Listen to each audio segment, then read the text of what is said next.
The woman who lives here says flooding has been minor to non-existent during the past few storms, but during Hurricane Andrew in the 1990s, the floodwaters got as high as her mailbox. So she says she's not taking any chances and she's protecting her home. At Halpatioke Regional Park in Stewart, some inmates and public works employees manned a sandbagging station.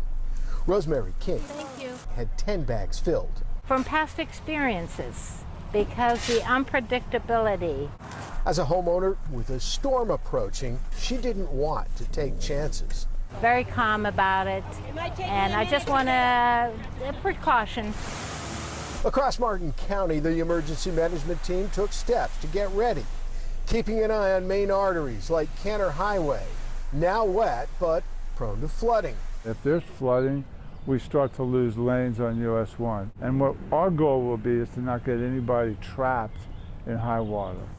At Halpatioke Regional Park, members of the County Public Works Department loaded up Rosemary King's sandbags and sent her home. But when Rosemary got home, she didn't have anybody to take the bags. So that's where I come in.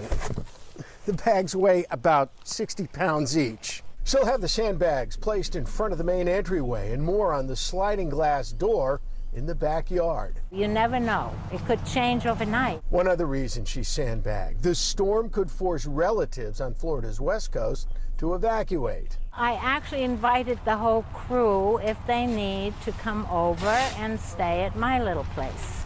Rosemary King says the sandbags will be blocking her front door by the time she calls it a night, as she and many others in Martin County are trying to prepare for whatever the storm has in store.